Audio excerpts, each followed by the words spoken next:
দর্শক আপনারা দেখছেন বিএনটিভি 24 প্রতিবেদক আব্দুল আলিম। এই মুহূর্তে আমরা রয়েছি খুলনা ৫ আসনের ডুমুরিয়ার প্রাণ কেন্দ্র খড়নিয়া বাজারে। এখানে আমরা দেখতে পাচ্ছি অগণিত কর্মী, এখানে তারা দিনব্যাপী কর্মসূচি বা আজকে দিনের কর্মসূচি করে এখানে তারা আছেন। এখন চা খেয়ে তারা হয়তো বিদায় নেবেন। এই মুহূর্তে তাদের সাথে আমাদের দেখা হলো।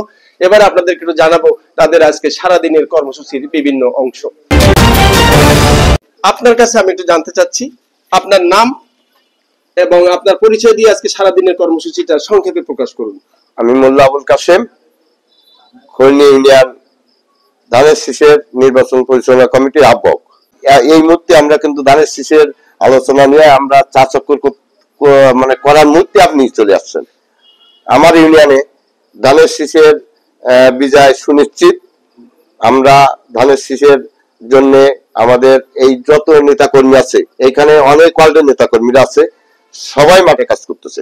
এই ইউনিয়ন থেকে আপনাদের হিন্দুদের সারা শব্দটা কতটুকু? 80% হিন্দু ভোট আমাদের এখানে কেন্দ্রে আসে।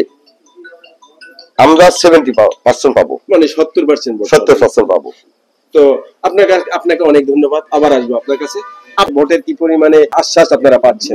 আমাদের কেন্দ্রে ওমর রহমতে আমি আলী আসগার লহি ভাইকে যে ভোট কাস্ট হোক 80% ভোট আমার নেতা কর্মীকে নিয়ে এই কেন্দ্রে ভোট লহি ভাইকে ধানের শীষে দিয়ে বিজয় করব এই আশাবাদ ব্যক্ত করি। আপনাকে অনেক ধন্যবাদ। আমি দেখতে পাচ্ছি এখানে এক মুরব্বী রয়েছেন। আপনার কাছ থেকে একটু জানতে চাবো যে আপনি তো সারাদিন এই কর্মসূচি চালিয়েছিলেন আলী আসগার লবির খুলনা ৫ আসনের ফুলতলা ডুমুরিয়া ধানের শীষের জন্য। সারাদিনের কর্মসূচিতে আপনারা জনগণের কাছে কতটুকু সারা শব্দ পেয়েছেন? আমরা খুবই সারা শব্দ পাইছি এবং হিন্দু ভোট আমাদের অনেক দেবে, অনেক বহুত দেবে, মোটামুটি সেই সারা পাচ্ছে। আর আমরা আলী আসগার ভাই লবির জন্য আমরা সবাই মাঠে নামিয়ে আছি, কাজ করতেছি, আরো কাজ করবো। আমরা এখানে তারে বিজয় করব ইনশাআল্লাহ। আপনাকে অনেক ধন্যবাদ। মোহাম্মদ আব্দুল হালিম বাগাতি। মোহাম্মদ আব্দুল হালিম বাগাতি আলী আসগার লবি ধানের শীষের সালাম মানুষের কাছে পৌঁছে দেওয়ার জন্য সারাদিন মাঠে ছিলেন। তো আপনার কাছে জানতে চাবো আজকে সারাদিনে যে মাঠে ছিলেন কতটুকু সারা শব্দ পেয়েছেন? এখানে আমরা 100% আমরা জিতবেন। যে 41% হিন্দু সম্প্রদায় আপনাদের এই ফুলতলা ডুমুরিয়া অর্থাৎ খুলনা ৫ আসনে হিন্দুদের ভোটটা আপনারা কিরকম পেতে যাচ্ছেন? 4 ভাগের 3 ভাগের ভোট আমরা পাবো এবং তাদের সাথে আলোচনা করে সেভাবে সাড়া পাচ্ছেন। আপনাকে অনেক ধন্যবাদ। আমি শেখ রবিউল ইসলাম। আমরা সারাদিন ধানের শীষের কাজ করছি।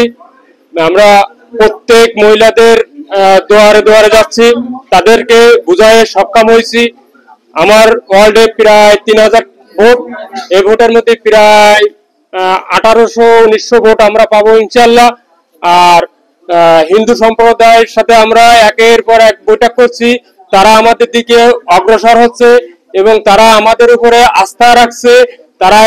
তাদের সবার কথা যে ধানের শীষের বিকল্প এখানে কিছু নেই, আমরা লবি সাহেবকে বিপুল ভোটে জয়লাভ করবো। আপনাকে অনেক ধন্যবাদ। আপনারা এই ডুমুরিয়া ধানের শীষের জন্য আলী আসগার লবি, তিনি আপনাদের মনের মানুষ, যারা বলেন মনের মানুষ, তো সেই লোকের জন্য সারাদিন ব্যাপী কাজ করেছেন। গ্রামে কতটুকু আপনাদের ভোটের মানে সম্ভাবনা?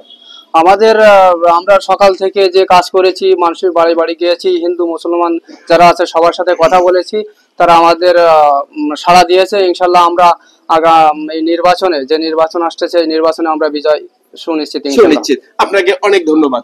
আপনার কাছ থেকে জানতে চাবো আপনার নামটা প্লিজ। আমার নাম প্রকাশ সরকার। 200 লোকের মতো এখানে দেখা যাচ্ছে। এই 200 লোকের মতো যে মাঠে ছিলেন, এই যে আলী আসগার লবির ধানের শীষের সালাম মানুষের কাছে পৌঁছে দিচ্ছেন, আলী আসগার লবির পাশাপাশি ধানের শীষে ভোট চাচ্ছেন, আপনারা কতটুকু সারা পাচ্ছেন? আমরা সারা 75% ভোট আমরা পাবো এবং আলী আসগার লবি ভাই আমাদের এখানে বিপুল ভোটে জয়যুক্ত হবে। তো আপনাকে অনেক ধন্যবাদ। আপনারা সারাদিন ব্যাপী মাঠে কাজ করেছেন ধানের শীষের জন্য। আপনার কাছে জানতে চাবো যে মাঠে আপনাদের সারা কেমন? আমাদের মাঠে খুব সারা ভালো। আমাদের হিন্দু মুসলমান মিলে আমরা খুব সারা ভালো পাচ্ছি। আমরা তাদের দ্বারা দ্বারা যাচ্ছি যাতে আমরা আলী আসগার লবি সাহেবের বিপুল ভোটে জয়লাভ করতে পারি। হিন্দুরা আমাদের প্রতি যথেষ্ট পরিমাণে সাড়া দিচ্ছে যে না, আমরা ধানের শীষে ভোট দিয়ে আলী আসগার লবি সাহেবকে আমরা এখানে ধানের শীষ প্রতীকে জয়লাভ করবো। আপনাকে অনেক ধন্যবাদ। আপনার কাছ থেকে জানতে চাবো যে আপনারা সারাদিনে কতটুকু সারা পেয়েছেন? আমরা অত্যন্ত ভালো সাড়া পেয়েছি। জনগণের ভিতরে নারী পুরুষ সবাই মিলে বিপুল ভাবে আগ্রহ ধানের শীষে ভোট দেওয়ার জন্য, কারণ তারা যুদ্ধ অপরাধী 71-এর ঘাতকদের ভোট দিতে চায় না এবং এই দেশে স্বাধীনতার পক্ষের শক্তিকে ভোট দিয়ে নির্বাচিত করতে চাই। আমি 5 নম্বর ওয়ার্ডের ইউপি সদস্য আব্দুল আলিম সর্দার। আমরা আমাদের এলাকায় 4 নম্বর খর্নিয়া ইউনিয়নে আলী আসগার ভাইয়ের ব্যাপক সুনাম আছে, সেই সুনামের সাথে সবাই একমত। এখানে জামাতের যারা ভোট দেওয়ার জন্য আগ্রহী হইল তারা আস্তে আস্তে পিছনে সবাই একমতে ধানের শীষে বিপুল ভোটে বিজয় হবে 4 নম্বর খর্নিয়া ইউনিয়নে। কতটুকু সারা শব্দ পেয়েছেন ধানের শীষের জন্য বা আলী আসগার লবির জন্য? তরুণ প্রজন্ম যদি এখান থেকে ধানের শীষকে ভোট দিয়ে, এখানে জামাতকে ভোট দিবে না, তরুণ প্রজন্ম বিএনপি মনোনীত আলী আসগার লবি ভাইকে ধানের শীষে ভোট দিয়ে তাকে জয়যুক্ত করবে। এবং এখানে কোন জামাতের যে ফন্দি আসছে সেই ফন্দিতে তরুণ প্রজন্ম কখনো যাবে না, এতটুকু আশা আছে। আপনাকে অনেক ধন্যবাদ। আপনার কাছে একটু ব্যতিক্রম জানতে চাবো, সেটা হলো হিন্দু সম্প্রদায়ের কতটুকু সাড়া পেয়েছেন? হিন্দু সম্প্রদায়ের 75% আমাদের সাথে আছে, যেহেতু তারা স্বাধীনতা বিরোধী ভোটদের মানে যারা আছে, যারা জামাতপন্থী বা জামাতে যারা নির্বাচন করতেছে এদের তারা পছন্দ করে না। আর এটা স্পষ্ট, বাংলাদেশ স্বাধীন হওয়ার পর থেকে আমাদের এই আসনটা কিন্তু বিএনপি পায় না কখনো। তা আমাদের সকল নেতাকর্মী, সাধারণ নেতাকর্মী অনেক বুক ভরে আশা রাখে যে এই নির্বাচনে আমাদের একটা ভোট যাওয়ার সুযোগ হয়েছে। এই সুযোগে আমরা বাংলাদেশ জাতীয়তাবাদী দল তারেক রহমান, যাকে এখানে আলী আসগার লবি সাহেবের যে ধানের শীষে প্রতীক তুলে দিয়েছেন, আমরা আশা রাখি দলমত নির্বিশেষে সকল ভেদাভেদ ভুলে আমরা জাতীয় সংসদ নির্বাচনে লবি সাহেবকে সংসদে পাঠাবো এই আশা ব্যক্ত রাখি। আপনাকে অনেক ধন্যবাদ। বিএনটিভি 24 প্রতিবেদক আমি আব্দুল আলিম আপনাদের কাছে এসে পড়েছি। আপনাদের কাছ থেকে নিউজটা আমি প্রচার করতে যাচ্ছি। 4 নং খর্নিয়া ইউনিয়নে তাদের ভোটের পরিমাণ কতটুকু? ইনশাআল্লাহ খুব ভালো। আমাদের আমি 4 নম্বর খর্নিয়া ইউনিয়নের 4 নম্বর ওয়ার্ডের সভাপতি। আমার ওয়ার্ডে হিন্দু সম্প্রদায় বেশি। ইনশাআল্লাহ সনাতন ধর্ম বলেছে যে জামাতকে কোনো ভোট দেওয়া হবে না, আমরা একতাভাবে আমরা বিএনপি কে আলী আসগার লবিকে ভোট দেবো। এইটি বলে ধানের শীষে আমরা বিপুল ভোটে তাকে জয়যুক্ত করার জন্য আমরা। আচ্ছা, তারা জামাতে ভোট দেবে না কেন?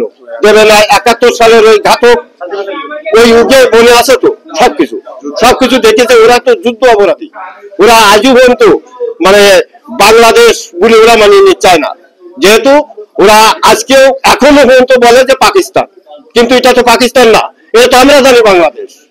তো আপনাকে অনেক ধন্যবাদ। শুধু দর্শক, আপনারা দেখলেন বিএনটিভি 24 প্রতিবেদক আব্দুল আলিম। এই ছিল এখনকার মতো তথ্য। আপনাদের সবাইকে অভিনন্দন জানাচ্ছি। আসসালামু আলাইকুম।